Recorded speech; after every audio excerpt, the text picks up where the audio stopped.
Welcome to the Troxel Podcast. I'm Evan Troxel, and in this episode, I welcome Zach Kron. Zach's career spans an increasingly important intersection in our industry between design, systems thinking, and product development. Trained as a designer, his work evolved beyond individual projects toward building tools, workflows, and repeatable frameworks that scale impact. Instead of asking how to make better buildings one at a time, he started asking a harder question. How do we design the systems that produce better outcomes over and over again? In this conversation, we dig into what it actually means to move from designing objects to designing systems, and why that shift is both powerful and uncomfortable at times. We also talk about craft, constraints, and the real trade-offs that come with building products instead of projects. Zach shares what he learned by shipping imperfect things into the world, making decisions without full certainty, and embracing the friction that comes with choosing leverage over familiarity. If you're an architect who's considering pursuing a career in tech, or if you're trying to figure out how to focus your architectural career into a more technology-specific role, this conversation is for you. We talk honestly about what you can gain, what you give up, and what doesn't get talked about enough when people make that transition. This isn't about escaping architecture. It's about recognizing where your skills actually create leverage and how designing systems, tools, and products can be a legitimate and deeply architectural path forward. And a quick note before we jump in. Just before I hit record, Zach proposed a game that adds some levity and constraint. So listen for more on that in the early part of the conversation. It was really fun. As usual, there's an extensive amount of additional information in the show notes, so please be sure to check that out. You can find them directly in your podcast app if you're a paid member.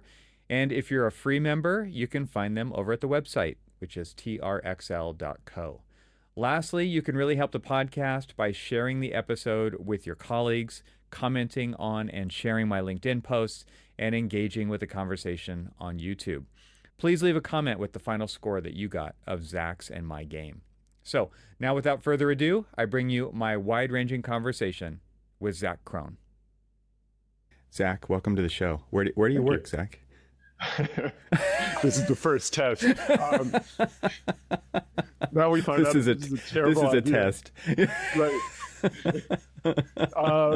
I work at a pretty well established old software company. We make tools for designing buildings and doing engineering and media and entertainment and manufacturing design, and sold all over the world. And actually, some of the interesting, so the other thing about this approach is that then you sort of have to say like what it means to you. I mean, I'm kind of curious to also poke you about this, about like as soon as you go to reference something. So it's like, and it's a publicly traded company, which is interesting and different about where I work and sort of the pressures that are on you, as opposed to like, smaller companies that are just as old, that are privately held, have different things going on with them. So it's interesting to think about that in the context of the technology landscape too, where there's companies out there. And so for those who are listening in, and we're playing a little game here. We're playing. Do you want to explain the game, or do we just want to let people try to figure out what the game is? Maybe there's like a meta layer to the game. Is like there's a game that is being played here, and the listeners have to figure out what the game is. But in the larger technology landscape, technology company landscape, there are companies that definitely behave like they are publicly traded companies, and then there are companies who are publicly traded companies who act like they aren't one, like they're maybe their previous incarnation, and they don't follow necessarily the rules of publicly traded companies and act more like startups throughout their lifespan. I don't know. I just think that's kind of interesting. Like there's definitely like an attitude that companies can take, even if they are publicly traded companies, to still choose to not act like that, or to like really double down and act like that. Like, for example, even technology companies that aren't publicly traded yet, who are doing everything they can to raise that valuation for when that actually happens, are really pushing, but also acting like publicly traded companies to, I guess, continue to deliver value to prop up that initial public offering or that stock price. Yeah, well, I mean, and there's also sort of these different pressures of, are you continually adding value?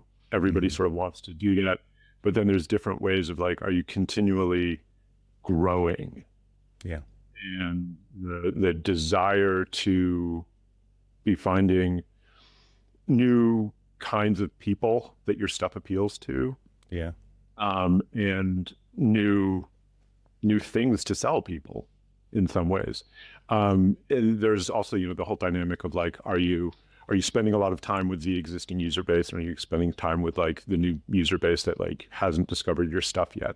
And there's a lot of those dynamics that go into that aspect of it. I am not a expert on sort of the distinctions between public and private, but it's like I do see a lot of that distinction showing up in things like um, the relationship between sort of new user bases and existing user bases, Hmm. and how you sort of try and think about, do we need to get more people involved? Do we need to get the people that are already involved to be spending more and more time using the stuff that we have? How much do we partner with other people? That kind of stuff. A Do little you oblique. do you diversify your offering to cast a wider net, or do you add value that deepens the trough? I mean, there's so many ways to kind of go about that. It makes me think of this. There's companies who definitely are always going deeper, deeper, deeper. And then there's ones who are always going wider, wider, wider. And it's interesting to think about how the company sells to markets when it's widening. It's trying to widen its user base. So when a company's Mm-hmm. trying to sell to the AEC market but offers a bunch of other stuff, like the messaging is like all I hear because of the internet and targeted advertising is I hear about the thing that relates to what I'm doing, but the company's putting tons of effort and resources into those other ones. And I don't actually know how my market compares to those other markets in the balance sheet for that company. I mean, I'm Yeah. sure that information is not difficult to find, but I don't have time to go look for that and really try to understand that. But it probably would help to understand that kind of information because Well, I it's mean, it. at my company is like, AC is huge. And I mean, but it's also it's like my particular exposure to it. So, Sure. I do product management in the AC world in a market where we're looking at how do we make stuff that is helpful and useful for people who are all the way from super early AEC workflows to, you know, did your fan system conk out in the building that already exists, and can you get an alert about it, and everything in between? Yeah. In Japan and Argentina and the US and all of that stuff. So it becomes, it's really funny just sort of thinking about stuff that way. Yeah.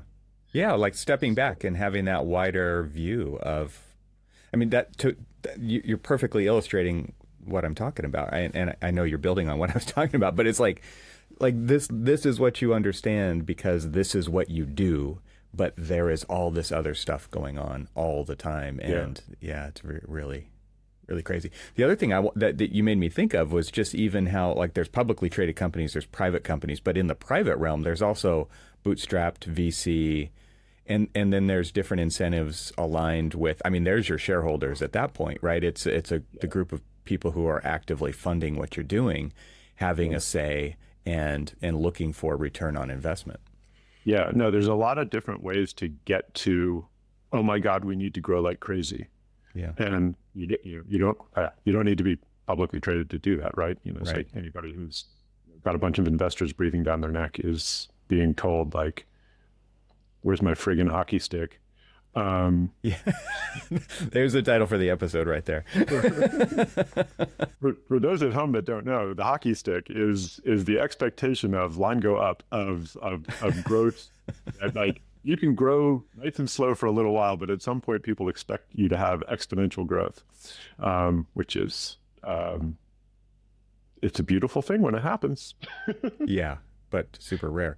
And what's interesting about that, and I guess my question, even around where we started off with this conversation about the constant need to add value, to add more users, to find new markets, to expose to new people. Can you talk about the sustainability aspect of that? That is pretty much American capitalism, kind of a rooted idea, I think. Maybe it's bigger than that even, but there's this. Is that even possible to just constantly be pushing for growth, constantly wanting that ROI? Oh boy, we're gonna get into capitalism right away. Yes. This is like an end of year extravaganza episode. Yeah, no kidding. Is it? I mean, I used to work for a Marxist puppet theater, which we can also talk about. And just a small aside. Just a small aside. How did you get here? Well, first you have to be inside of a giant paper mache puppet on stilts. There was a lot of talk of constant growth is, of course, the growth of cancer. And, that, of course, it's not sustainable to grow like that. That being said, that's how populations work. Populations grow and grow and grow. Yes, so is it sustainable? It's like, in some ways, it's like, is it not, how could it not be sustainable? It's like, we've got more and more people on the planet all the time who need to have houses and ways to get themselves around the world, and are hungrily consuming more entertainment and all the rest of that. So demand is growing and growing and growing. So yeah, I mean, it's like as companies, you can grow and grow and grow. That being said, there's also, it drives me crazy that there's a term of art, which is a lifestyle company, which is a company that has decided that it does not need to grow vigorously like that. Yeah. I remember talking to a rendering company that was like 6 people or something. We were going to partner with them to build some stuff. And we got 6 people.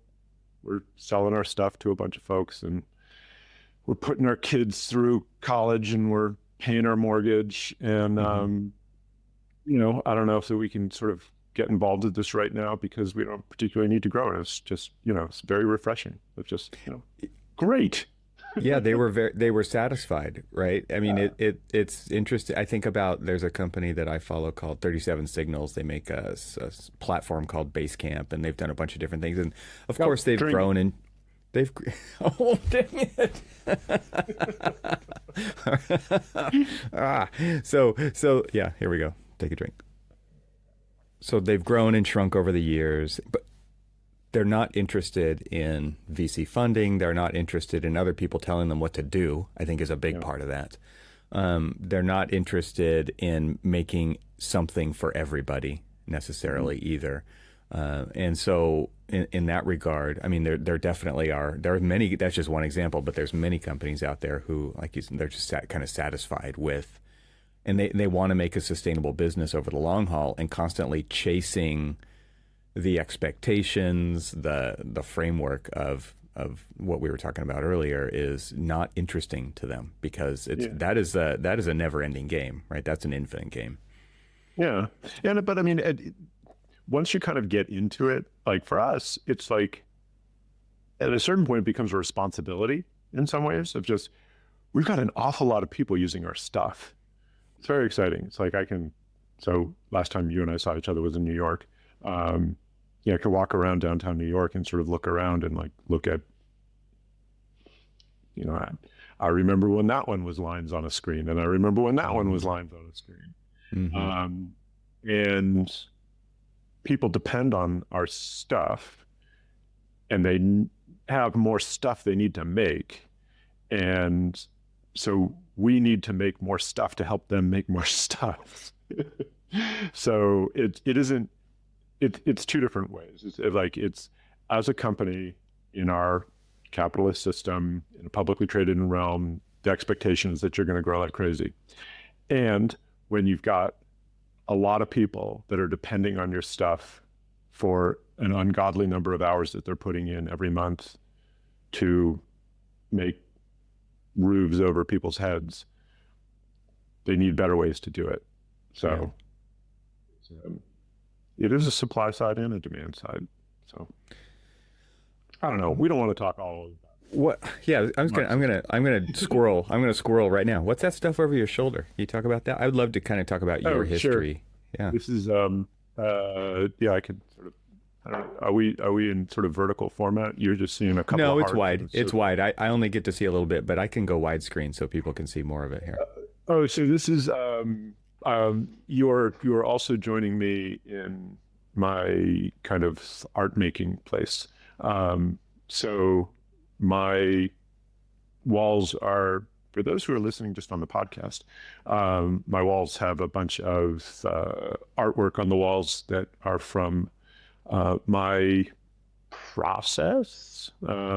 I use our tools that we make at work a lot to just do things that are off-label uses. So what you're seeing are pen plotter drawings of 3D objects on various backgrounds, done with a whole collection of pens and inks and sprays and sponges and all the rest. I've been making stuff since I was tiny, and so it's just part of my world. Almost all of it is made with a visual programming environment that I was involved in for years, where the idea is you can string together functions that do geometric operations, and the main on-label usage of it is to make buildings. Use this tool to sort of say, here's what I want the behavior of this building to be, and I'm going to describe it, and then I'm going to instantiate them inside of a building model. I spend a lot of time using our tools in ways that they weren't intended. So I use them for drawing, working out ideas, and thinking about the world. And my background before I went to architecture school was I worked for a bunch of artists, and my undergraduate was in studio arts and sociology and anthropology also. But so I do a lot of this sort of printmaking, and I think when we were down in New York, you probably saw some of that was handing out prints. I saw them spread out on the bar, yes, and people were going through them, claiming various images that they wanted to take home with them. I felt like that was going to get destroyed before I made it back to my hotel room, and I was not willing to do that to one of those things. And I thought, maybe there'll be another opportunity later on where I just will be a little bit safer for that artifact to make it back to my place. Well, I just did a big run of these. I've been trying to how to describe this. I do a lot of sort of old and new kind of stuff colliding. So I've been doing a lot of block printing. So it's like a 15th century method of reproduction where you carve into a wood block and you spread some ink on it, and then you squish it with a piece of paper on it. So I've been going through this process now of doing the visual programming into a laser cutter to cut the wood block print and then printing from it. Oh, okay. Now it's suddenly like a giant pile. I was imagining you with chisels and mallets, but that's not what's happening. No, they're where's my test block? Here. Again, this is not podcast friendly, but this is a laser cut test print that's doing hatches. Nice. All that stuff's on Instagram if you want to see it. Yeah, I'll put a link to that. Oh, you got to take a drink. Oh, there's on a social media platform for sharing images in particular. There we go. We're one for one. Rules. We'll put links to your art in the show notes for this episode. I would love for people to see that, because I think it's super interesting that you do this, and you've so consistently done this, and that you're using tools that you work on or have worked on to, I don't know, I mean, like you said, use them for the unintended purposes, but still finding ways to apply them to something that is interesting to you. And I'm curious, like, why you've kept this part of Zach going for so long. I guess it's just part of your DNA and you can't not do it. But at the same time, like it's a really cool kind of there are artifacts here. There are physical things that you are making, and you've really dedicated your life to the digital making side of things. And I think this is really intriguing. Yeah, I mean, it's I actually back to undergraduate again. I remember, so I did a liberal arts education, and I had an advisor who, I was asking her. Actually, is a good reference. Sid Carpenter. Shout out to Sid. Was my ceramics teacher back forever ago. I was asking her, why should I do studio arts at this, intellectually based school that, we're going to spend all of our time using our hands and making stuff.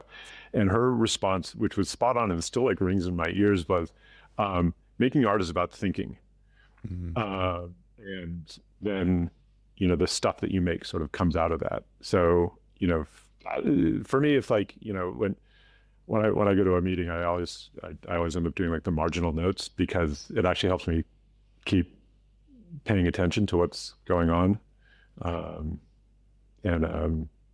Yeah, I mean, it's just sort of a way to sort of keep involved with the world.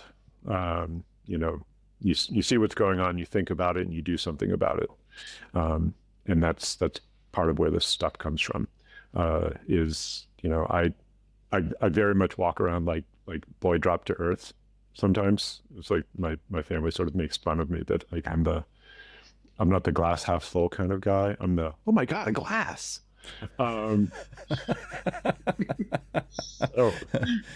So a lot of this is just, walking around and sort of being like, oh, this is really cool. Let's make some stuff about it. So, a lot of this stuff, just these ones that are on the wall are kind of, they don't really read at this kind of resolution, but they're just like light and shadow studies. Like, you walk around the world and you see the light coming across a tree in a particular way. And you kind of think well, do that.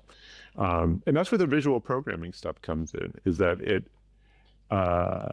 when people sit down and they're making a drawing, I mean, everybody has a different process, but for me, it's like if you sit down and you make a drawing, I'm not really thinking so much about why the light is doing the thing that it's doing. But with the visual programming environments, I've always found it really interesting, because it forces you to think about why things are doing the thing that they're doing and what it is that you want to do. And also that's why I think that so I spent about 10 years doing product management for visual programming environments. And one of the things that I thought was really magical about that was it brought a set of tools to a whole group of people that kind of didn't have that as a relevant part of their work life. Mm-hmm. And a whole bunch of people that didn't necessarily think that they were going to think about architectural problems in a computational way were suddenly like, oh, hey, here's a way for me to solve a problem of all of the footings of my building all need to be adjusted so that they're X distance from the terrain, and my modeling application doesn't do that out of the box. So every time I need to do that on my model, it takes me 2 days to do it. And here's a way that I can do it in a way that's fast. So they got into that process for the economical reasons about it. But in talking to people, one of the things that was incredibly rewarding was that people were then thinking about thinking. They were thinking about what it is that's important about the project or about the problem. And they were putting it into they were creating automations and they were making things more efficient and blah, blah, blah, blah, blah. But they were also thinking about the world in a different way. And so to me, that's one of the really magical things about some of those tools is that people who didn't necessarily have that as a way for them to engage with the world now have that way to engage with the world. And for me, about rethinking stuff, right? You can't approach it the same way.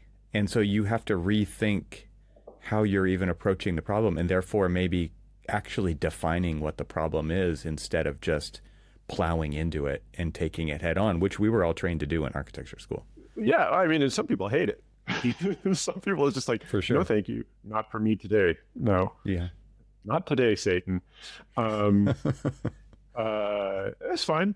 You know, in terms of like, that just means that there's back to our growth questions. Like, well, then those people will continue to be a new growth thing if we can make other things to appeal to them.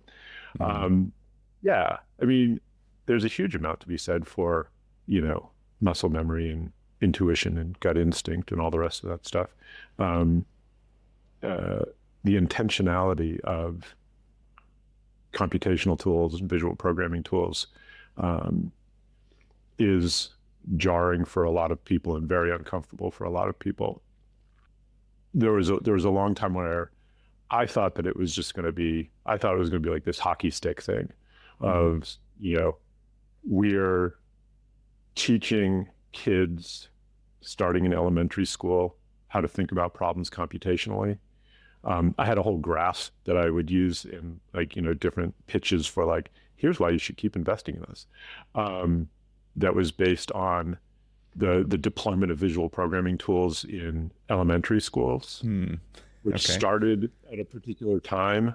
And when I was sharing these sort of slides in my pitches, it was like the people who started using these tools when they went out are now entering the professional world. And, therefore, you're going to start seeing professionals who are assuming that computational tools will be part of their lives. And that sort of inflection point it was hitting like 5 years ago or something like that. If you look at, there's an open source sort of block programming tool that got pretty popular with elementary school sets. That was built around the networking aspect of it, and was getting more and more popular. Then they went online and it got even more popular. And so that was like a trend that you could sort of see. And then computer science programs became more and more popular at the university level. And, we started seeing more and more people coming out of schools that at least had a passing familiarity with the idea of,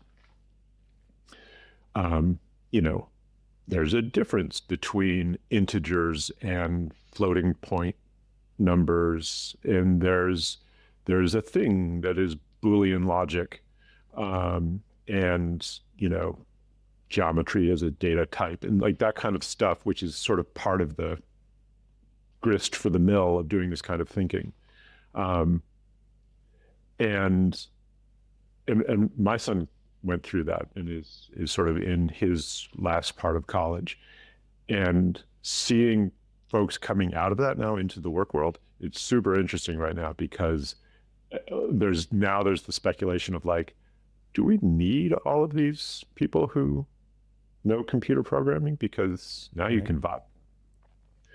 And so it's kind of fascinating to see that progression over the last 15 years. Yeah, like your slides didn't see that coming, right? I mean, it's like my slides did not see that coming when I first started doing that. 100%. It was like, we can make it easier and easier for people to think about traditional computational concepts. And there was a bunch of stuff that happened in there that was like, so things like, my company makes a big building information modeling application that allows people to sort of, you take a wall and you put a door in it, and the door knows that it's hosted on the wall, and the door has certain behaviors that are built into it. And the only people who can make the behaviors in that door are the people who made the software, right? They're the ones who can make that behavior that interacts with the door. And when I change the definition of that door, I can reload it in, and all the doors will update in the project and have their new behaviors. And that was like this new weird thing. Like when this came out, like 20 plus years ago. And it snuck the idea of object-oriented programming into the AEC world. It was like, we're not going to tell you that this is this scary thing called object-oriented programming, where they're the things, objects that have certain properties and they have certain guaranteed behaviors for what they're going to do. But that was what these things did. Yeah. And like architecture, it was an abstraction. Yeah. You still had to think about it architecturally or present it architecturally to architects, for sure. Yeah. And you need, and people kind of got the idea of like proxy objects, it's like, I'm going to put something in and maybe it's not the thing that I really want it to be in the end, but I can replace it and then it'll auto-populate and all the rest of that stuff. And then the visual programming stuff came along, certainly earlier than the time that I got involved with it. Like there was a whole bunch of other tools that had sort of done the sort of visual programming in the building space. But what that did that was also fascinating is that it snuck dependency management into the architecture and engineering worlds of saying, I have this function that helps me do a building process. And that function that I put into this whole string of commands comes from someplace else. Somebody else made this function. Mm-hmm. And now I've grabbed it and I've put it into my workflow. And now when that gets updated, it breaks my workflow.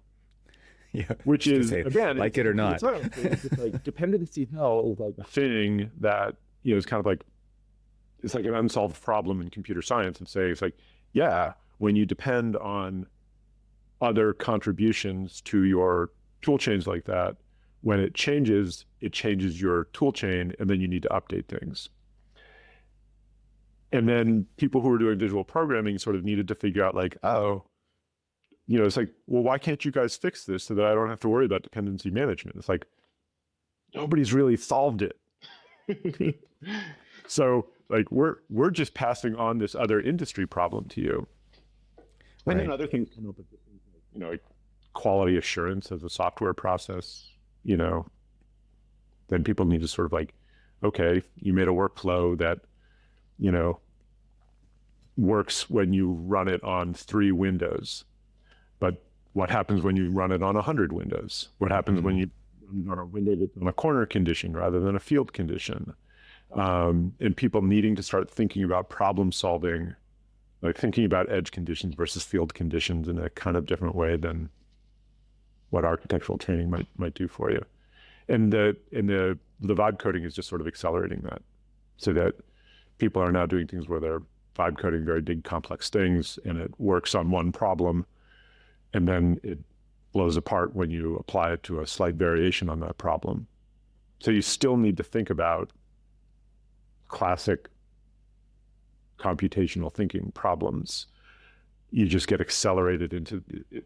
I've sort of been going off on this thing for a second. Is any of this making sense? This episode is made possible with support from Avail. Is your firm managing architectural, landscape, interiors, and engineering content?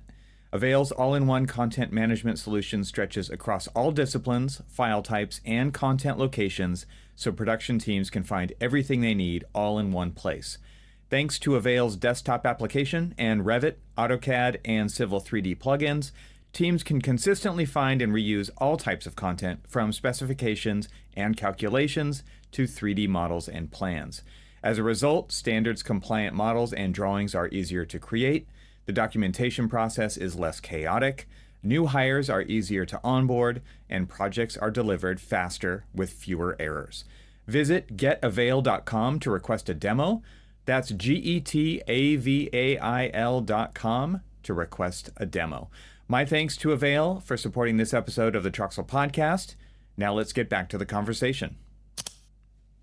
It totally makes sense. I'm even thinking of kind of the unintended consequences of what this has done to staffing and the needs of a firm today if they're pursuing this kind of tool chain, right? Because, I mean, how many times now do we see, I mean, this is, in one way, it's opened up the field to more roles and more possibility for people to specialize in technical things, for example, in this example. But it's also like you can also label that as a huge burden on firms who are classically trained, classically, like the way that they do their process. And it's like, what do you mean we need computational designers to maintain this stuff? What do you mean we need data scientists? What do you mean, like, oh my gosh, what's going on here? And so you can see that really clearly from both sides, where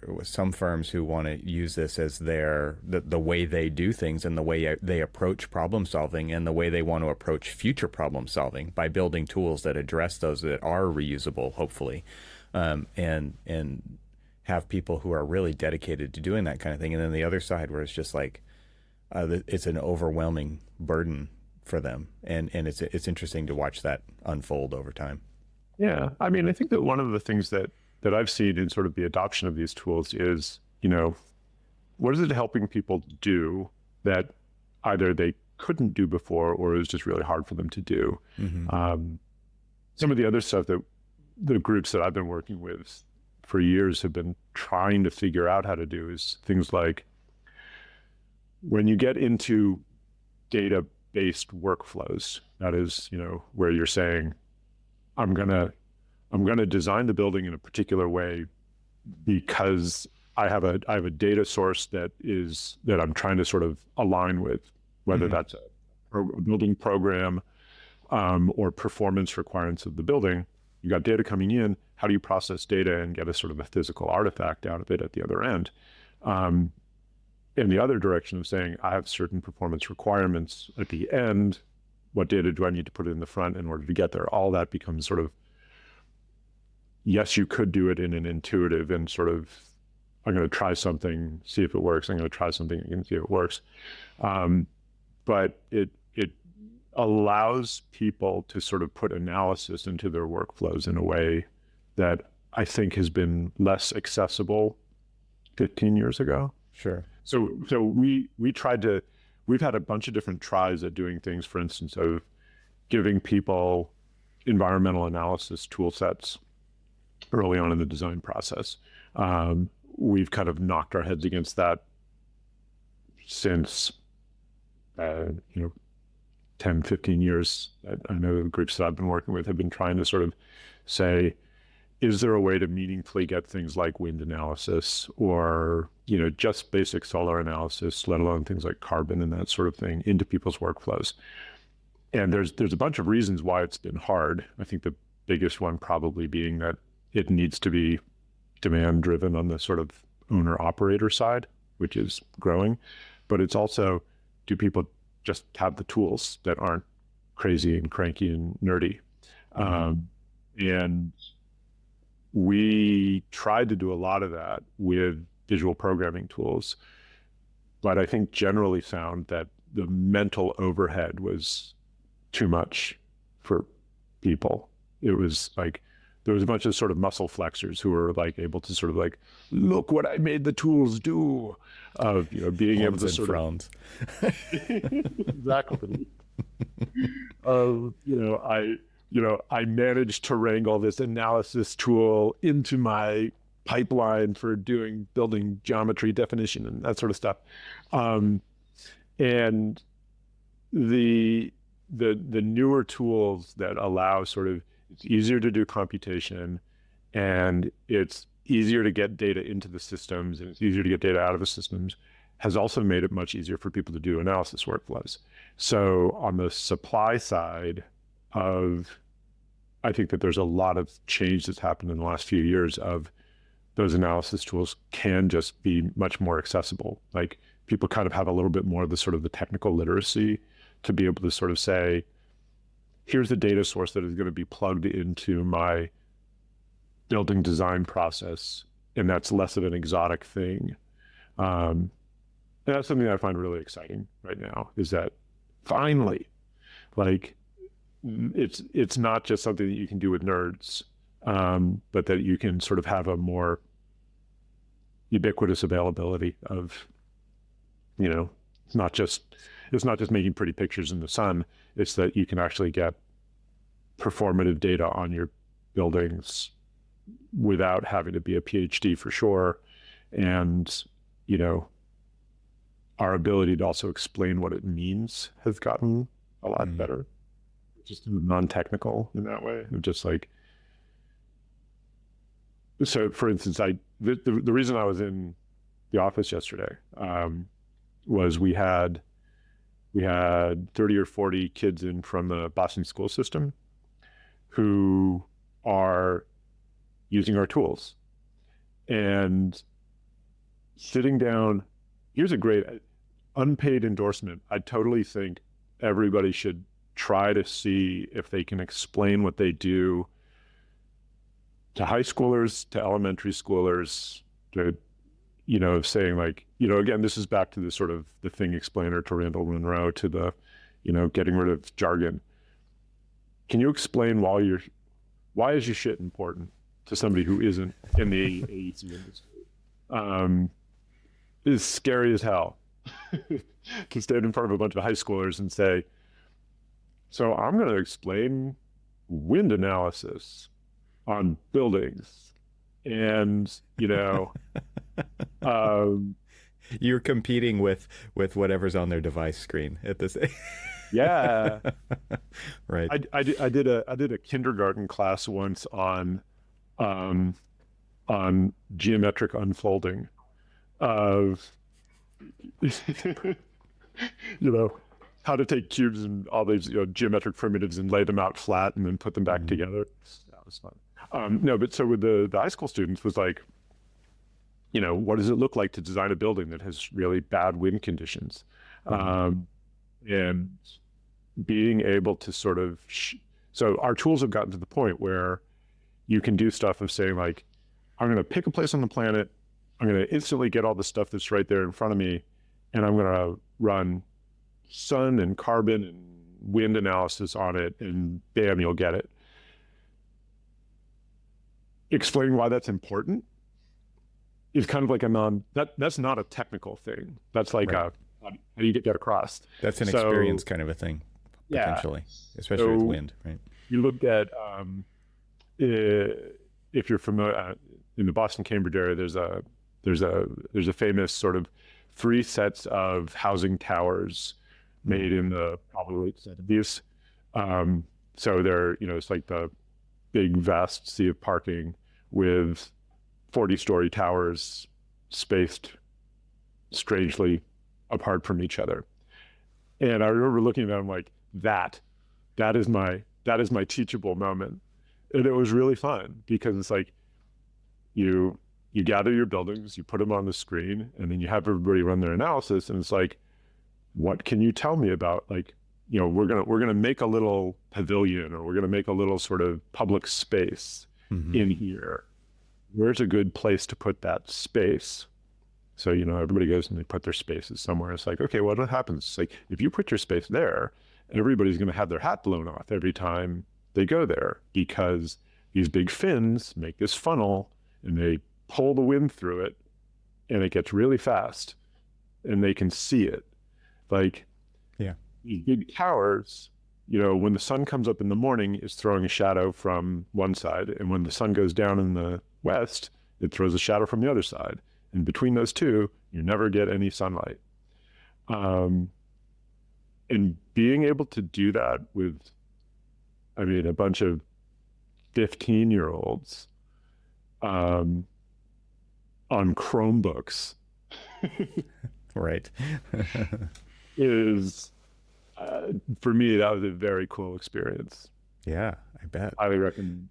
That's really interesting. And it is interesting to think about how you get their attention. And I guess the other thing that I was thinking about while you were explaining this was, because the tools are available in an easily accessible way now, it kind of goes back to your example of object-oriented programming being put into the platform that then, you weren't calling it that. But it's like it just becomes like the way you present it becomes extremely important, and the way that it is accessible or findable in that program, the way that, like, what is that first run experience? Because I thought about, as you were speaking, like the Gartner hype cycle of large technology. It's also like that inside of firms for all of these little initiatives, right? Like there's this initial excitement that's just like, look, like the Hans and Franz version, right? It's like, look what I did, look what I made it do. It's so cool. And then it's like, at some point, like the just the excitement of the audience wears thin on that kind of stuff. It's like, what do you mean it's taking this many hours and this many days to come up with this thing that we might not use again? Oh, there's many different versions of that, but and then it finally gets to the point where it's actually maybe usable on more projects. But go ahead. Yeah, well, I mean, the people are very aware of the hype cycle, right? Or they become there. I mean, we have the big industry conference that we run every year, and we showed a bunch of tools about, sort of the future of design, things that are using a lot of AI technology. And I got a lot of feedback from people about, like, we're really excited. This is really cool stuff. I can't wait to get my hands on it. Can you please not put it in the product yet? I was like, wait, what? And it's, there is a fear of, are we exposing it? Are we exposing the tools to people who are not technophiles too soon? Because if you bring people who are not inherently interested in the technology to the technology when it's not ready yet, they won't come back for another 5 to 10 years. Yeah, right. And then it was just like, so it's the technophiles who are really excited about it, but they also want to make sure it's like, before I give it to my people, I want to make sure that we're good to go. And, and then on the product side, it's always like, if you waited until the product was ready, you waited too long. Because, and so you need to get it out there, and you need to get the feedback so that it is, because it will never be ready if you don't give it to people and they rip you a new one telling you what was wrong with it. Yeah. Like that's the sort of iterative cycle of making stuff that people can use. So, when a lot of these tools, they come out and they're too young, and they get matured by interacting with people. Yeah. The response to this that I've seen with technology companies or software platforms is like a labs section, or opting into some kind of a beta cycle that is, developer kind of level betas that are happening before, for those enthusiasts that are willing to forge new ground or try these things before others, and opt into that feedback cycle with the developer to make that happen, but not making it obviously available to everybody. And with cloud-based applications, this is, I mean, new features show up all the time, right? And like I use an editing program called Descript. Dang it, I got to take a drink. I use this online browser-based video and audio editing application that allows me to opt in to certain things or see them early or not. And I can't tell you, Zach, how many times I'm like, no, not yet. I just can't. I'm not ready. I'm not in the space right now to have the appetite to learn something new or to try to do something in a different way. And then every once in a while there is something where maybe it's compelling enough, or maybe it's just the right time. At some point, though, the stuff kind of makes it through the cycle, and then it's just there, and you have no choice at that point with this new way of deploying tools through the web browser. That you guys have to decide to make it live for everybody, and then everyone's got to deal with it. Well, so the web browser-based I can't use the 3-year-old version anymore, right? I just can't. It's not available. Yeah, the cloud versions make that easier to do. It's interesting that it is not. I don't think it's actually the limiting factor. So, like with the visual programming stuff, like we did this sort of desktop deployed tool set, and at some point we were coming out with it. We had new versions that were ready to go every month. And people asked us to stop because it was too, we would put the builds out, people could get it, download it, and they were the latest release builds. So people sort of felt the pressure to sort of get it, and then it would sort of make this mixed environment that people had, and different colleagues would have different things because they weren't all adopting it at the same time. So availability of this stuff is like, that's one thing. And then sort of how do people deploy it, and how do people deploy it sort of uniformly across groups is another thing. So, and that's like the web tool sets allow you to sort of homogenize that, of saying, now we are all going into this version. But you're deciding for us. Right. And, Yes. and that's the thing, it all comes back down to culture at some point of just, web allows us to do things and make it easier for people to do that. But culture still needs to be ready to make those sorts of changes. I was going to interject a minute ago and just say that there were people in my firm, project management and above, saying, what do you mean there's a new version of this once a year? Can we just please stop once a year? Can we please take a break? Yeah. No, I mean, we're fighting against every other year. The adoption of a lot of the sort of the bigger flagship tools is every other year. Yeah. And it's, again, with the sort of constant growth and constantly being able to sort of give people new tools, it's like that's a hard pace. Well, and you're dealing with the behavior or the, I mean, it's probably not worked at some point. Like something went wrong and that burned somebody. And now you have to fight that battle of hope that's not going to happen anymore because we've addressed that or whatever. But that burn is still like, we still feel that burn from before. Yes. No, and if it was all seamless and easy, that would make things easier. But yeah, it's a hard problem. But it also, like, I guess all I'm saying is that a lot of these things are not technological problems. Making sure that you have consistency and upgrades and all the rest of the stuff. Yeah, that is definitely a technical problem, and will harm the adoption. I was thinking about one other thing that we just sort of branched off of with the teaching people about technology and the whole object-oriented stuff. The new one that is fun to start talking to people about now is entity component systems, which okay, school me. I haven't heard of this. So this is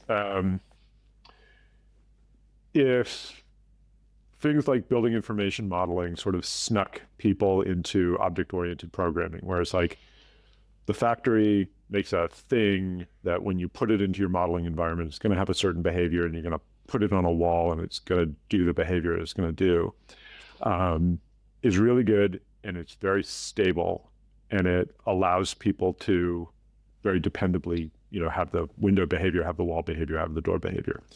It means that for the most part that those objects and those behaviors have to come from sort of the factory, from the central distribution group, in order to sort of have that sort of control. There's this way that people have been developing stuff now that is called this entity component system, which is this way of rethinking the way that people structure data, so that instead of having these objects that have all of their properties and all of their behaviors baked into this one thing, like a door knows that it belongs to a wall and knows that it has a certain behavior. It's like a bagged lunch, like everything comes with it. Super explicit, right? Yeah. The entity component system model is this thing that's been getting used in like the gaming industry, and so for a long time. But it's this idea that like you make a bag of stuff, and anybody can make their bag of stuff, and they can put different things inside of the bag, and then you put it inside of a larger sort of overarching system, which is basically a bunch of functions and behaviors, and it looks at all the different bags in that environment for different contents and operates on them. So, for instance, you put a bunch of cars and weapons and helmets and monsters into an environment, and you say some of them have a gravity aspect and some of them don't. And then the system goes around and it looks for things that have gravity, and things that have gravity, the system will go and grab it and pull it down. It's just like a tag. It's just waiting to be seen by something. Yeah. And it's just sort of like a different way of thinking about sort of constructing these systems. And what it allows people to do is to sort of say, to make systems that go into these software environments, and they're just looking for stuff. And then there's people who are making stuff and they put it into the environment, and then it can behave certain ways. So I only sort of throw it out there because I brought up the topic of object-oriented systems. Yeah. The whole component system is sort of an interesting new thing that already is getting injected into the AEC environment, and people don't necessarily know it. And I'm trying to think if I can actually point to an example of it, but yeah, I would love to hear an example, because it makes me think of kind of these, what we've seen maybe in the last 5 years, like these scene descriptor formats, where that's what you're making me think of. It's like a collection with descriptions, and what's super interesting about that is all of that is really lightweight, and it can be changed pretty easily if you wanted to make a modification, like or a maybe you've got something in the scene but you wanted to swap it out for something else. It's relatively easy compared to how it used to be, and so I mean, is that kind of in the right track? Yeah. I mean, just sort of a straightforward example is that, sort of one of the applications that I've been working with is it's a web-based environment for doing early stage environmental analysis and program analysis on building designs, sort of at the sort of neighborhood scale. And you can draw a building and shine the sun on it. You can, it'll light up. Lots of different applications could contribute ways of making buildings in this environment. And as long as you attach certain data to it, it'll behave the same way that our buildings behave. So you've got a tool where like you draw a line and it just like sprouts a building because you've got different parameters associated with that line, so that then it can generate a width and a height and the units that go inside of it, and things like, does it have residential or commercial units and all the rest of that stuff. When you shine the sun on it, where you try and run a carbon calculation on it, those are systems that are operating in this environment. And if you threw in a bag of triangles that has a few of these pieces of data attached to it, the carbon analysis will pick up on it and say, like, sure, I can analyze that. Which is just a very different way of putting the software together than, here is a door, and we'll make the door will always behave the same way. And as long as this robust definition of a door suits all of your needs, you're not going to have any problem with it. This other way of thinking about it sort of opens it up so that there's multiple ways for people to contribute into one of these environments. And is that the big benefit right there? Is that just kind of, it just makes it easier for collaboration? Or what do you really see kind of, or maybe there's multiple payoffs to this way of thinking about it? It's sort of a scalable way of thinking about how you can make design software. Is to separate out sort of behaviors and objects. It's to sort of say, it is valuable for people to contribute certain kinds of analysis. And it's valuable for people to contribute certain ways of designing objects. And they don't need to all be packed into the same thing.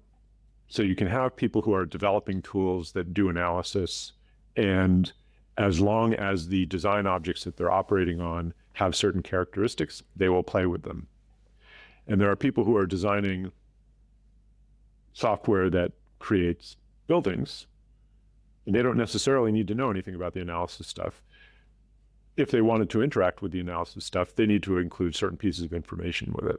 And what it just allows for is for more people to be contributing to the overall design environment in a way that's, I think, is actually quite sort of inclusive and, dare I say, democratizing, which is a term that I feel like went out of favor because it's in some ways it's a less tightly controlled environment. That is, it isn't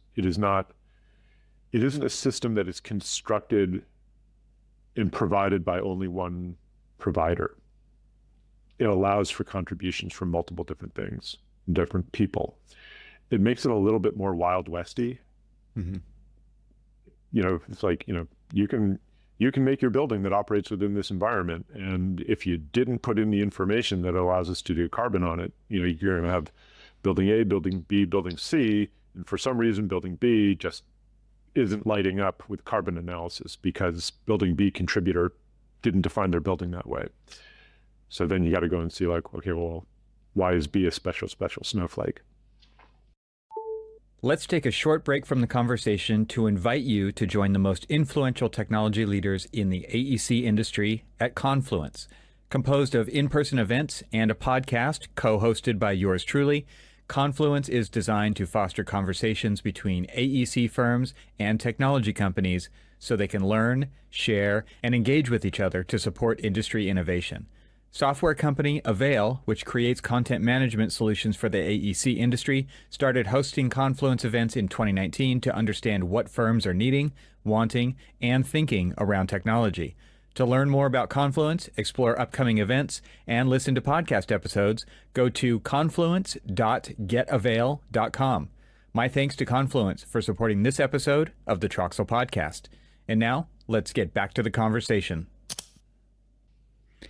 There's kind of two things that this brings up in my mind. The first one, I think, maybe just a quick digression, which is, architectural models have different purposes, and models is plural because the purposes are plural. It's like we have to have a model for this analysis. We have to have a model for this rendering. We have to have a model for the constructability. We have to have and those are all different models because the thing that's doing the analysis or the visualization software needs different levels of detail, for example, right? How many times have we stripped down a model to just the barest version to do some kind of mechanical analysis or whatever? And then there's like the visualization version, which is like, we want every tree's got 1 million polygons and we want it hyper realistic and we want all of this, the tiniest details, the edges of the curbs are perfectly rounded. And so it looks very real.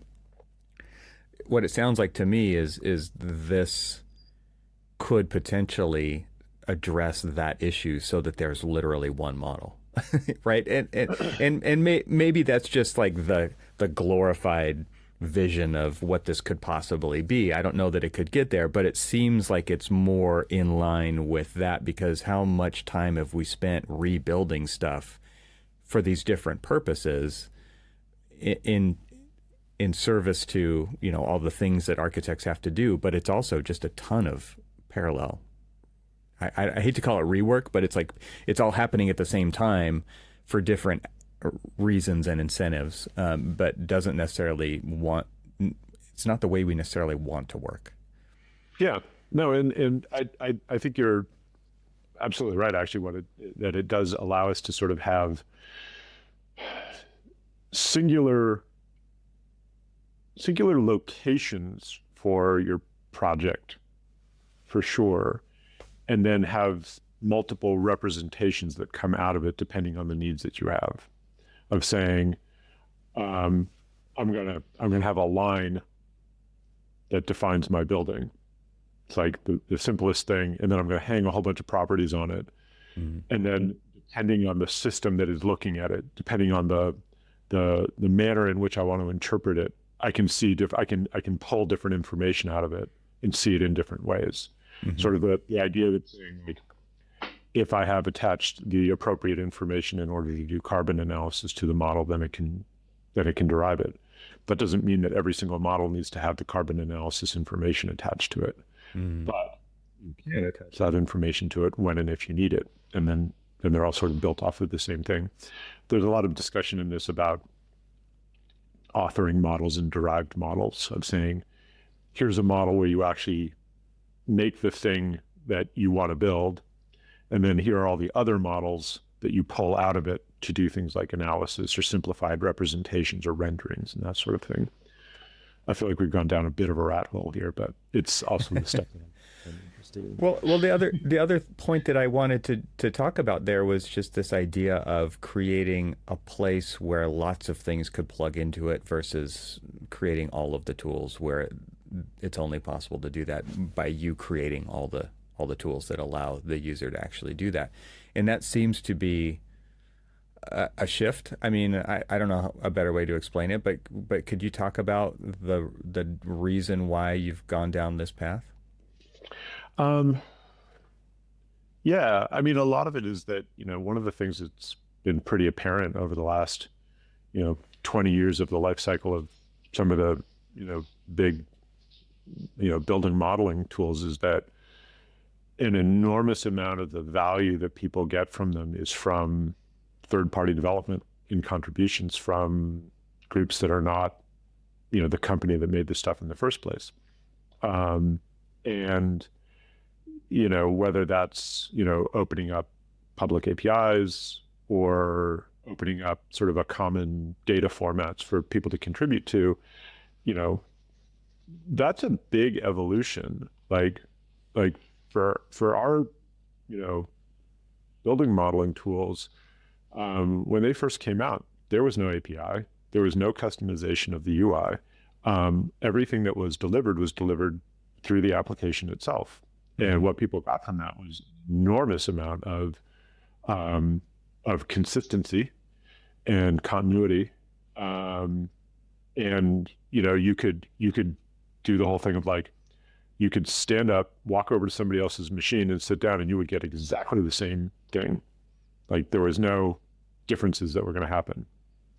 And that's great for a lot of stuff, but it doesn't allow for the complexity of building design.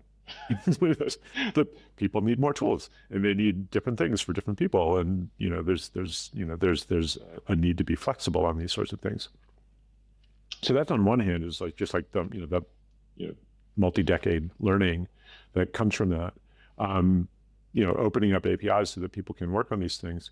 And then the other is I've been really psyched about really what I would consider an evolution of, my group sort of in a larger sort of sense, attitude towards competition. That, groups and people and skill sets that would have sort of traditionally be considered to be competitive threats, are partners. It's very, like I said at the beginning, it's like, look, a glass. Like I'm an optimist. So I do see a really big change in that respect in the industry, for like the big heavy hitters to kind of just be like, there's a whole bunch of stuff that other people are going to do that we should just work with them in order to sort of add value for what our customers can do. So, for instance, so we've got our big heavy hitter building information platform. And there's a similarly old, established, recognized surface modeling application. People adore. Generations of people teaching it to their kids, to their students, to their students, where they like to do early design and more exploratory design. Surface modeling is really great. It's very forgiving, to be able to sort of do anything that your imagination has. And the building information modeling is much more sort of strict. And that I actually really enjoy it because I enjoy the constraints, but it can be very constraining. So the sort of the recognition that like these other people who are doing like these sort of more open-ended surface modeling tools that people really like for their sort of early design process, that's like a peanut butter in our chocolate thing. Like we should be able to sort of make these play together well. And I think as a company, we have started sort of foregrounding people that we would traditionally say are our competition and saying it's like, hey, here are all these tools that come from this, this other surface modeling application, and you can use it now inside of this building information modeling application. And we'll facilitate that. Or, I mean, like more conservatively say, like, we're not going to block it. We're not going to be hostile to it. So again, back to the idea of like the object-oriented programming aspect of it, where things were like very, very tightly controlled. And you had a uniformity of experience, and you got sort of all the benefit of that, and the sort of the movement towards variable experiences for different people experiencing the software, and also being able to include more things that come from the community. I think it's like a whole evolution of the software industry and the AEC industry. And in a lot of ways, I think it's the AEC software industry catching up with the culture of, we're going to use a hell of a lot of tools, and we just need to make sure that a hell of a lot of tools can work with each other better. Which has always been the case, but I think it's just that the businesses and the software technology make it easier. The things that are coming around the corner now with like AI, vibe coding, and all the rest of that stuff, one of the things that it's really going to be able to open up is interoperability. One of my biggest aha moments was actually back to these drawings on the wall. Like I go from the sort of visual programming language to a vector editing tool. That's just, the vector editor is just like one of these things that just, it drives my pen plotter. It's like a little 2D robot, right? And it works on an SVG format, which is, for people who do this stuff, it's just so like a low-level vector format. And I've been using this one package that somebody made 10 years ago to go from my visual programming environment into SVGs. And it was fine. It wasn't particularly made for me. It just it dumped out this dumb SVG file. And, I sat down with one of the LLMs, one of the large language model interfaces, chats at some point, and said, I've got curves that are coming out of this visual programming environment. I want to get a Python node that will output it into an SVG, and I need it to be structured in this particular way. Nobody else wants this structure. It's just me. I mean, I'm surrounded by very, very talented developers. And for years, I've never wanted to ask any of them to tinker with this, to make this SVG export for me, because I am not a customer.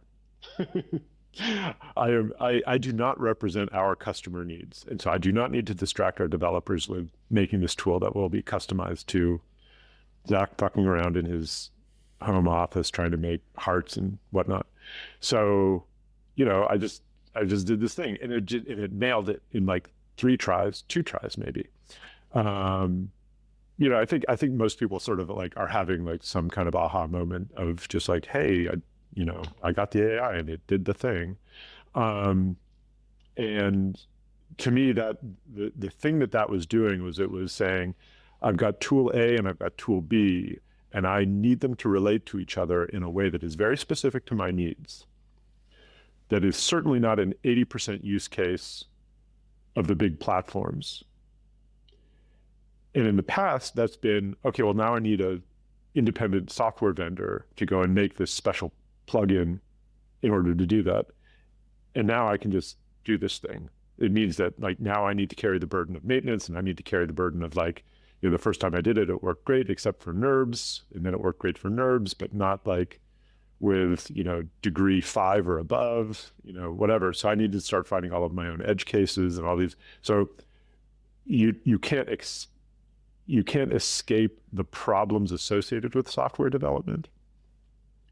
And a lot of these tools are they're doing the same thing again of like, they're exposing people to object-oriented programming. Back in the day, we exposed people to dependency management with visual programming environments.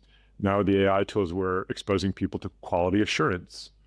You got to make your own tools. You got to make sure that that damn thing works. You got to make sure that like when it cuts a hole in a thing, I made this tool and it cuts a hole in a thing. Great. Does it cut two holes in a thing? Does it cut holes in the thing when it's on the edge of the thing? Like all of those things are things like people just don't, as a regular course of their day, think is a problem they need to engage with. And we've just accelerated people into a domain of problems that they might not have known existed, but are still there. It reminds me of the early days of web development, right? When I first started coding in the in a text editor next to the browser, right? And you would save that file, you would FTP it to your server, you'd hit reload and you'd see what happened. And then you would go over here and, oh, okay, that's not right. Oh, I didn't close the tag, whatever. Let's do it again, re-upload it over my 5600K modem, whatever it was, and then refresh the page and just watch what happens. And this is like the newest version of that. To me, it's just this tinkering with the tooling kind of a thing. And that's a really creative place to be in computing.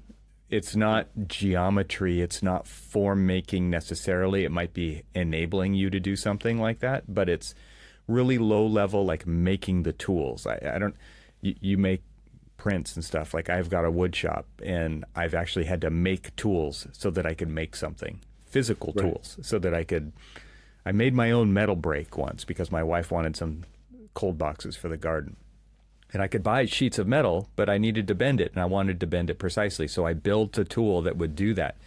And that to me is what we're talking about. And that's even what computational design was, right? It was like building a tool to accomplish this thing. And it's just a different function, but it's still in the process of design and architecture to get to that final outcome. But it's like you really, and it's not for everybody, right? Some people just want to use the tools that are given to them and figure out a way to maybe brute force that or work around this or whatever to get there.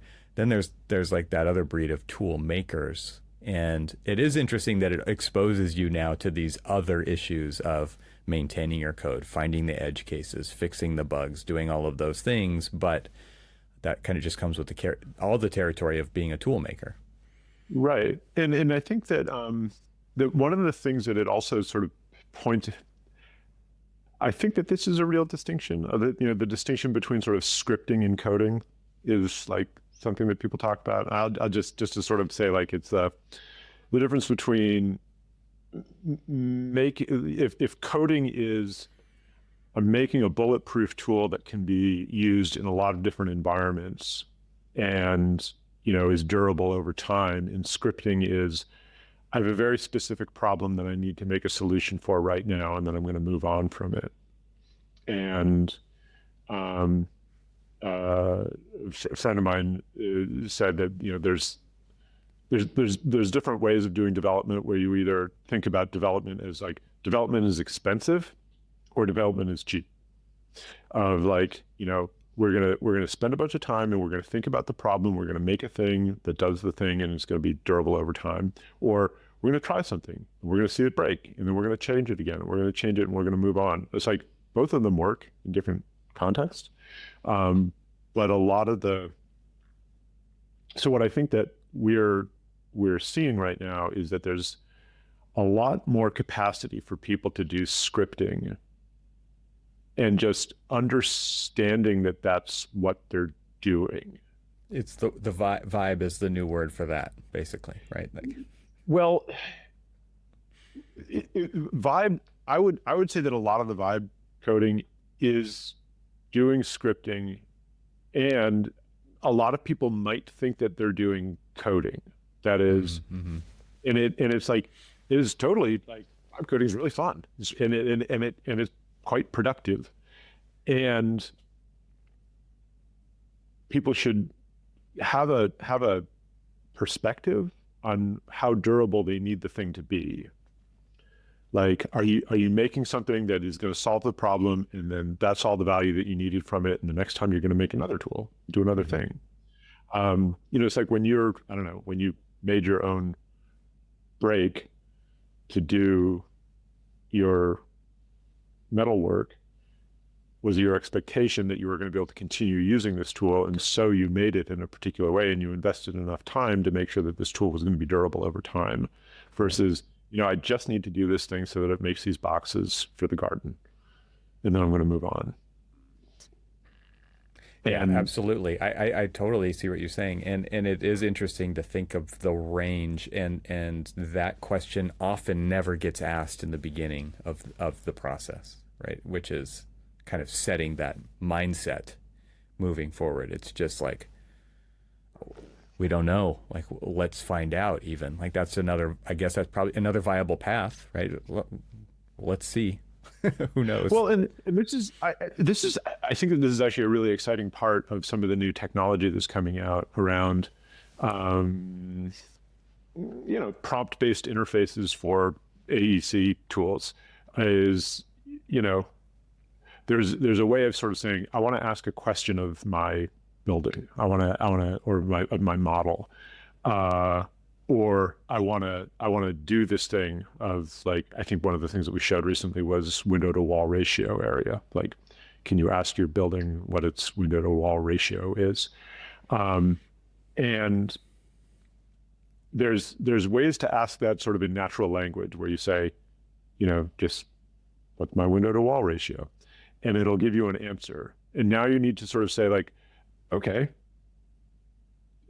how did you do that? Like to make it inspectable.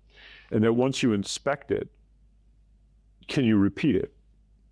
So there's, and the software development end of this has a bunch of tooling around this problem of going from like something that is exploratory, where it's like, I'm going to ask a question and I'm going to try some things out. And this time that I did it, it did the right thing. But if I do it again, is it still going to do the right thing? And how you go from a process like a chat process, which is kind of exploratory, to something that's sort of a repeatable automation. Mm-hmm. And, there's a bunch of different, I almost did it, almost said names, but there's a bunch of tools specifically for software development where, you will say the thing that you want, and then it will write some code for you, and then you can inspect the code, and then you have the code, then you know what the code is going to do. So your exploratory process is a meta process. I'm trying to see if I can set up the right process to solve my problem. And now once I've set up the process, do I have a way of sort of encapsulating that and using it again? Right. Programming has code. Like, you have a chat interface, it writes code for you. And then you have code that you can keep using. Building design doesn't quite have that. I mean, some of the visual programming environments are kind of the closest that we have to that, right? And it's closer to people's level of literacy. And there's a bunch of exciting stuff that's going on in that realm of saying, it's like, I'm going to define my AEC specific problem. Mm-hmm. And then I'm going to get, quote unquote, code. I'm going to get some inspectable, repeatable process that I can say, like, okay, I validated this. And now I'm not going to be using the AI, but now I'm going to be using sort of traditional code as an automation and a dependable process. And that's how I think that we're going to start seeing this blossoming of lots and lots and lots and lots of very customized tool sets that people make for themselves that are, it's your wood shop that's full of a lot of tools that you made for your process. Let's take a short break from the conversation to tell you about something that I think is pretty great and you might be interested in it. And that is my exclusive newsletter available only to paid members of Troxel Plus that I call Leadership Edge. If you're looking to stay ahead of the curve in architecture and technology, Leadership Edge delivers insights that you won't find anywhere else. Why? Well, because they are my deep dives into the podcast conversations, just like the one that you're listening to in this episode, to give you an edge on the industry. Each edition of the newsletter provides key insights for forward-thinking leaders seeking innovation in AEC who are short on time, offering the context of each conversation without the need to listen to the full episode. I've actually designed them, though, to keep you updated, spark your interest, and encourage you to tune into the full episodes if those ideas resonate. And the best part is that they are packed with actionable takeaways to help you navigate the future of practice. By becoming a paid supporter, you get Leadership Edge delivered right to your inbox, and it's a direct way to support my podcast while getting exclusive, valuable content to sharpen your leadership mindset. You can join today at trxl.co and start receiving my Leadership Edge newsletters. Just click the subscribe button either in the upper right-hand corner or at the bottom of the page, or you can visit the link that I put in the show notes. Thanks. Now back to the conversation. It seems like the next version of that then is these, let's just call it chat interfaces. Language is not the perfect use case for what architects do. I mean, language fails us in many ways, right? There's so many variables in language with meanings of words and multiple meanings of words and interpretation of the words because of the order that they're put in and all these things. And large language models have the same problems with that we do. It's like, how come it didn't answer the question? Well, you didn't ask it the right question, or you didn't frame it or give it the proper context or whatever. But it does seem like these tools are going to be showing up inside these other tools so that you don't have to do it over there and then bring it into this. You just do it all right here. And I mean, we're just seeing that really taking off, I think, now, where it's just like, why go somewhere else to do that? Just do it right where you are already. And is that what you're seeing as well? Do you see potential there? Do you see that as being the intuitification of every product out there? Yeah, I mean, it kind of starts with like natural language of, as everybody benefits from having an interface that can do something with you asking it something. So I think about a lot of these tools like, it's your intern. For the most part, everybody wouldn't mind to have somebody who works pretty fast. They don't really know what your world is about. You're investing in them because, let me back up for a second. When people get an intern, you don't expect that you're going to get an intern and they're going to suddenly be able to be super productive. You're investing. I've actually had architects who are always like, why don't they know this? Yeah, right. but that's the opposite of what you just said. Right, and that's not going to work. I mean, it's right. I think that management skills, like people management skills, every time I see people talking about like, hey, here's a trick for actually getting these tools to sort of do the thing that you want, they're all people management techniques. Of like, I mean, like almost to a T. And this is like, I don't know, I'm an old guy. I'm looking at this stuff and thinking it's like, nothing's really new. Okay. But I also look at this and think it's like, okay, so yeah, your intern shows up, you give them context. You say, here's the problem I'm trying to solve. Here's the audience I'm trying to address. I'm going to give you a little bit of a problem. Go off and work on it. Come back. Don't go too far.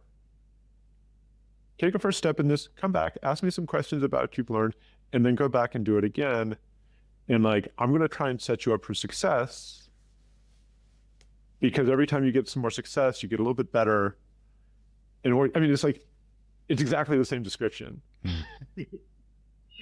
of just like, don't have your intern come in on the first day and say, hey, go design my whole skyscraper because here's the program and I need it by Tuesday. And it better be right. Come back when it's done. Yeah, I mean, you wouldn't do that. Yeah. And I think that people are trying to figure out like what the small bite is that makes sense. Because some of the stuff is huge. Like, I don't know, the image generation stuff is bananas. But I mean, there, I didn't say a product name. I was going to nail you for it anyway.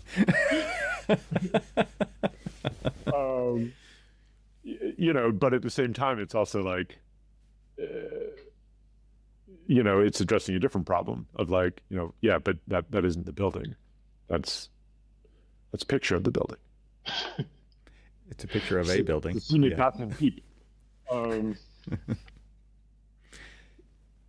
It's interesting to see this stuff the way that it's developing, and I'm just skeptical that, like, I think the general consensus in the industry, or at least from the technology side, is that democratization, disruption, these are all good things. Like it's making tools available to people who don't have to go through gatekeepers.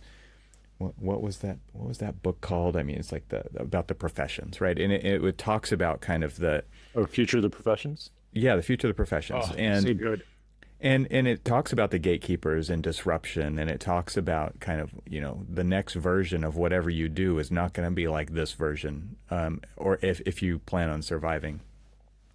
And so there's this big push of democratization stuff, and then there's just now we're seeing, like, I'm curious maybe what you think about, and I've brought this up a couple times on episodes. They may or may not have been released yet, but it's the theory is like you just mentioned, the intern.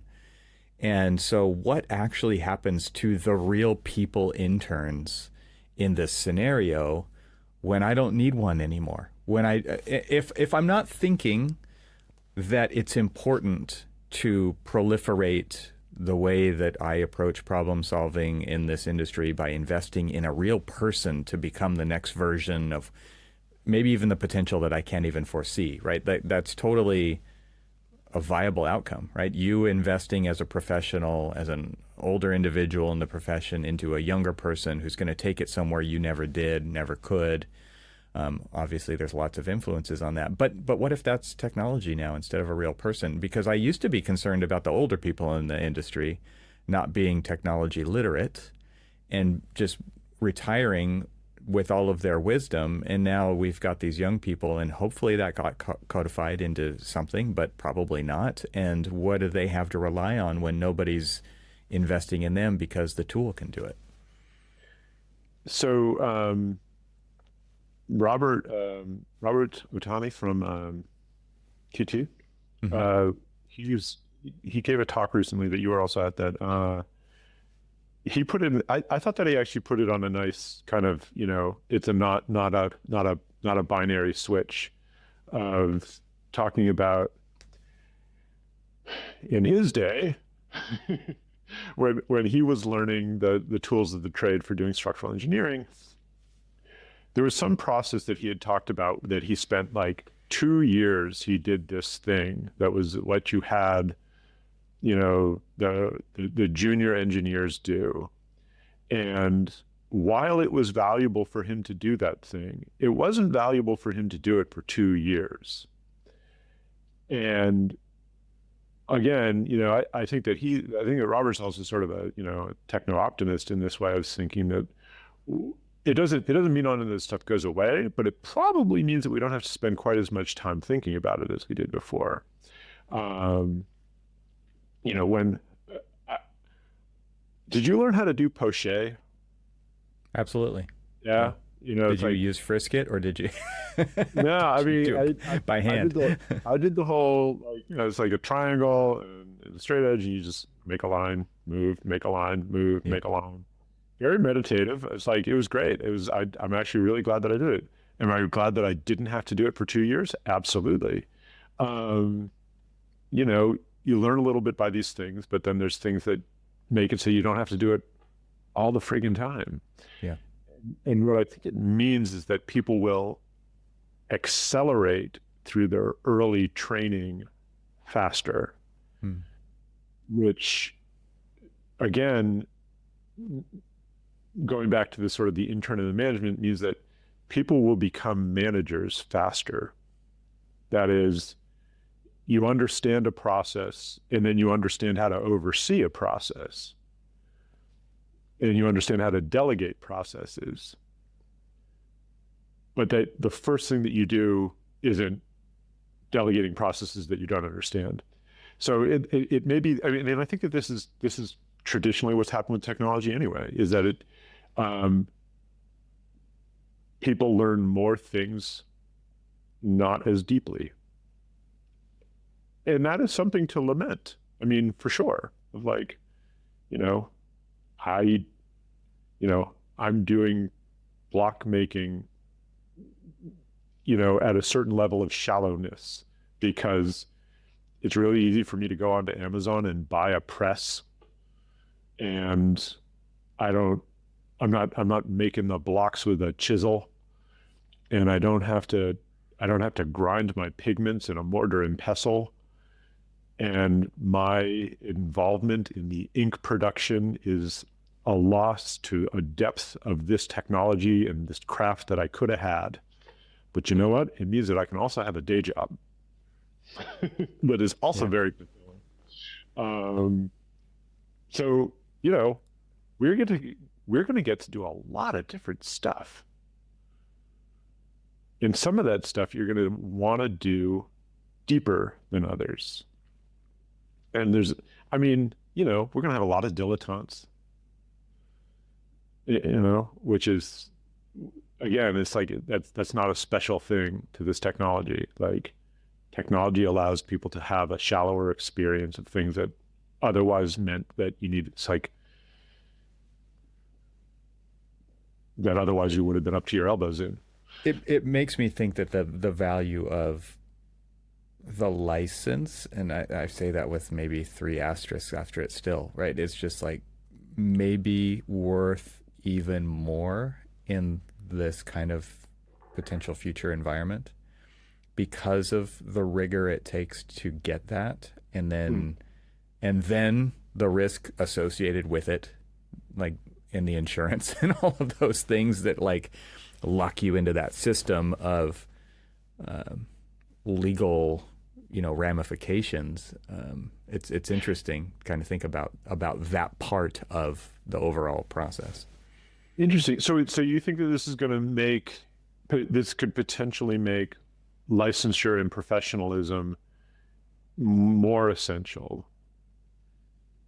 I think, and I don't know how that lines up with the future of the professions book, right? Because like one interesting side note is, and it's kind of obvious, right? If people don't have to use architects, like they're just not going to, right? Why would they put red tape into a system? Then that's how they see it. I'm not trying to, I definitely still advocate for my own profession, right? But it's like, it's a process. It costs money. It takes time.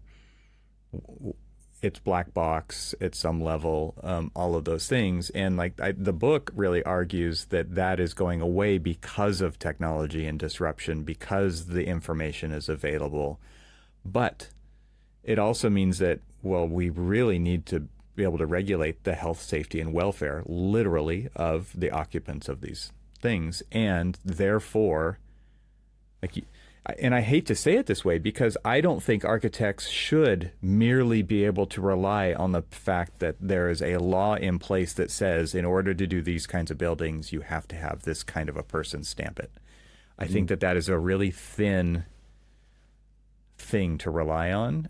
And at the same time, I actually think I could see it potentially getting thicker based on this democratization and the proliferation of tools available to a wider audience. Yeah, there's the thing that's I think that from my company perspective that we need to sort of keep in mind as we develop these tools is that professional codes of conduct make the kind of things that we're making for AEC fundamentally different than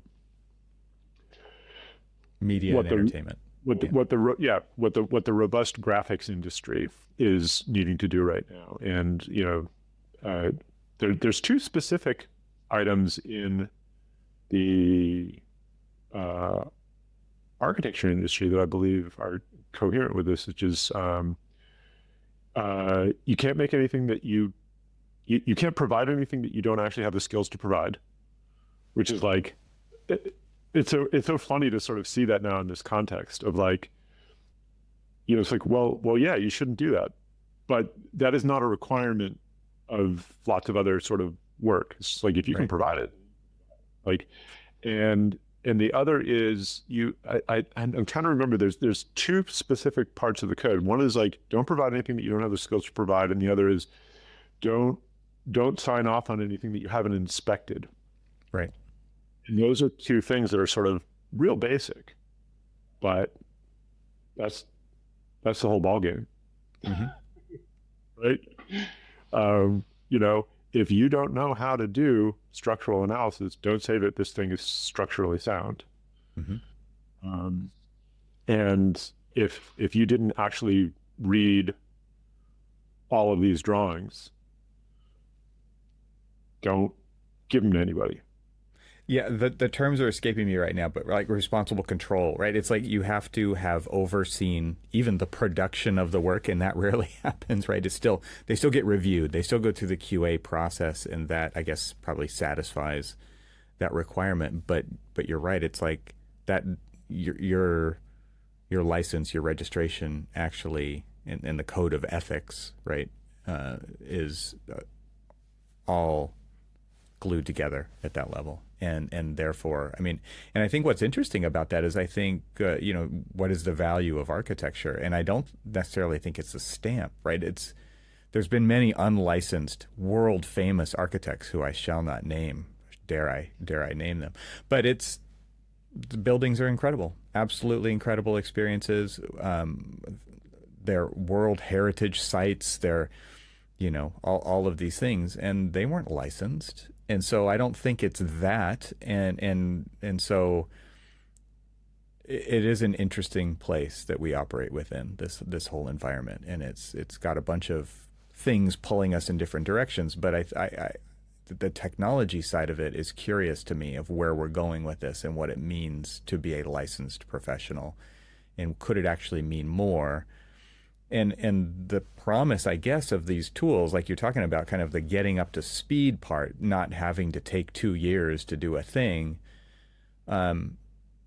again, points back to like spending your time where the value actually is, on the problems that are the challenges or the opportunities that actually are there to impact people's lives for real in meaningful ways, and way more so than just, you know, any random building on the street, right?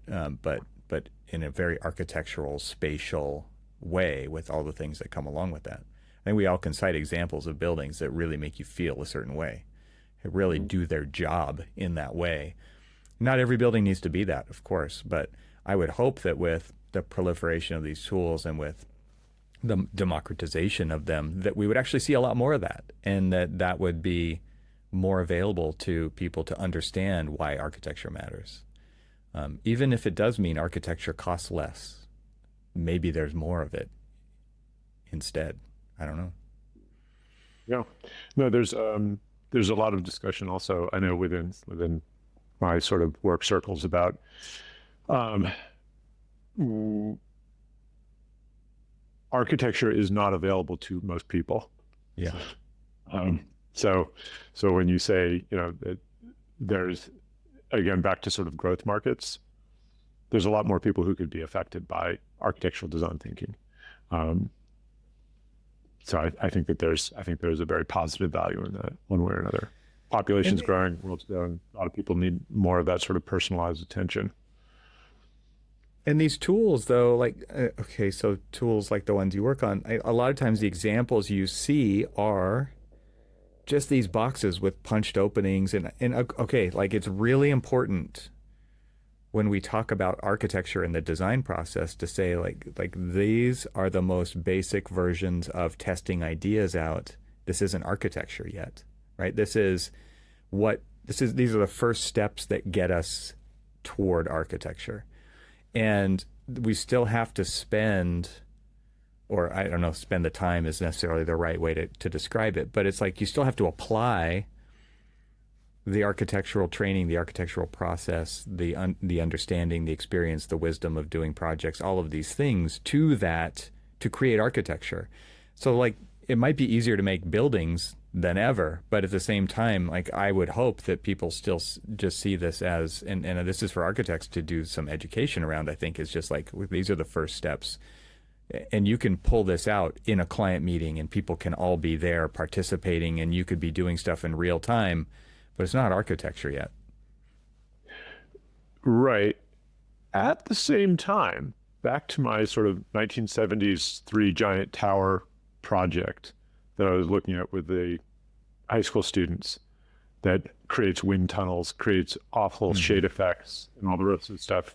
articulated surfaces, interesting interiors, all the rest of the stuff made by architects, made by fully trained professional architects that were not able to sort of anticipate these aspects, which now I can teach in a half an hour.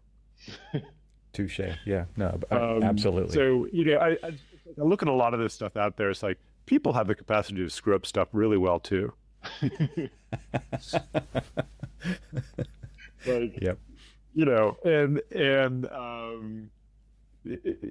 I think about this a lot with like self-driving cars and all the rest of this stuff. It's like people are terrible at driving cars. Like, can't wait for us to get people to stop driving cars. There's a lot of aspects of architecture that people aren't good at. Like, hot take, like that they aren't good at it without having help. I'll do it that way.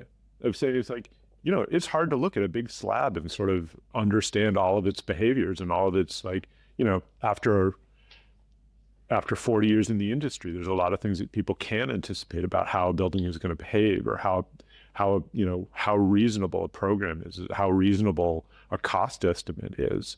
But those people are rare. Mm-hmm. If we can get more people overseeing those processes earlier on, we can help people. I mean, we got a housing crisis. We got all sorts of crises for people being able to do these things. And if we're going to be producing buildings at the rate that we need in order to sort of keep people housed and, happy and affordable and all the rest of the stuff, people need a little help. Yeah. We need it. Yeah. What are we missing here, Zach, in this holiday spectacular episode of Wide-Ranging Conversation? We just sort of went. I don't know. Anything you where are you looking to go with this? You've got like a gazillion of these episodes now. Like, I'm approaching a gazillion. Yes. Yeah. Is that your benchmark? You're going to get to a gazillion? Yes. Yeah. Good question. I don't know the answer to that. It just keeps chugging along. Actually, this year has been 2025 has been a really consistent year of releasing episodes and conversations. And I guess maybe I could use you as a sounding board for this, but the cadence at which these episodes come out, once a week, let's just normalize it and say, what do you think about that? You think we've been recording for over an hour and a half now, hour and 45 minutes. So that's a long conversation to listen to. I don't expect anyone to listen to it in 1x speed even, but it's a lot. And I don't deny that, right? So, but then there's other large podcasts out there that'll put out 3 episodes a week, and it's like, well, you just catch the ones you're interested in, Right. That's exactly what I was going to say. It's like, well, I mean, if you did an episode a day, I would pick and choose. At once a week, I do a little picking and choosing, but I listen to more often than not. Yeah, I do them at 2x. Well, no, I do them at time and a half or 1.2, something like that. I think that's 2x listenable. gets a little frantic. I mean, pace of delivery is like, we've already touched on this. It's like there's only so much change people can absorb, right? As much as you are providing value, how much can people sort of adjust and sort of? This is actually do you put analytics into your pods? Do you like look at things like, are there high points that people like? People always make it 15 minutes in. People make it half an hour in. Podcasting is difficult in that regard. Certain platforms allow for that, but then you're only seeing a segment of the overall listenership. Not all of them do that. So it's not something that you can necessarily extrapolate across the board, but it might be an indicator. Yeah. Because this is my sort of PME way of thinking of it as like, do you look at geos? Do you look at like, user demographics, or people listening to it more on Spotify versus, I did it again. Onto trap. That was a trap. And I did the description at the beginning. Yeah, I guess I would approach it. I would approach it from that point of view of saying, what does it look like the rate of consumption is with what groups, and how to appeal to different groups. Are you looking for a retention or are you looking for a growth? Yeah, yeah. Well, okay, so yeah, am I a business who wants to grow at any cost, or am I a business that's happy where I am? Right, to go Yeah. back to kind of where we've been. And I'm curious to you though, just maybe you've provided an endorsement previously for the podcast for listening, and I appreciate that. And I'm just curious if you were to kind of summarize your the value of what this podcast does in real time. What do you feel like for this show? Um, a lot of the times I feel like this show is actually designed for me because, you were asking at the first that you would listen back to Designalyze. That was another one where, um, for me, a lot of my job is going and finding people who have a lot of understanding of the industry and turning them upside down and shaking all the change out of their pockets to try and understand what's important to them. Of saying, it's like, what's top of mind for you, what's important in the industry, what keeps you awake at night, what's making your business go, and then taking that information and going back and talking with developers and designers about, here are the problems in the industry and what can we do about them. That is my job. So you make my job easier because now I get to get exposed to more of those sorts of people. So for me, that's the value of the show. I have a very particular thing that I'm trying to get out of it, which is, my company serves everybody all over the world. So the more that you get different people from different walks of life, it helps me understand that. So I guess what I would be looking for is, to some degree, I recognize too many of the people already that you have on your show. And seeing people that I don't know is always sort of fascinating. So, For sure. Yeah. And there's actually no end to that list. I've said it kind of jokingly many times previously on the show, but I thought after the first 10 episodes, I was just done. Like, who else is there to talk to? And the list is never ending, actually. And the difficult part, and it's not that difficult, but it's just like logistics and timing and all of those things that it's never difficult to just have a conversation and record it, which was the whole point of this podcast when it was just getting started, was these types of conversations should be available to a wider audience in our industry who cares about where we're going. And I feel like we've achieved that goal. So I've got a whole list of people that I think would be great that I already know that I think would be great for people to hear about, but that would be, that's for the rest of your viewership and it's not for me. Well, and I am interested. I have sent out emails before to previous guests, say, hey, who should be on the show? And the referrals are super appreciated because it just gives some focus to that never-ending list, right? And people love to be referred to, right? It's like, hey, this person referred me to you. I think you'd be a great fit, and that having that endorsement behind it is usually a door opener. So, sure. Yeah. Anyway, this was the meta conversation around the show. I appreciate the feedback there, and we'll see where things go. But it's been a really fun conversation, Zach. I've been looking forward to this one for a long time. Long time listener, first time caller. So exciting. Thanks to our sponsors, and thanks to our members this week. Find out how you can become a member at trxl.co, and I'll talk to you again next week.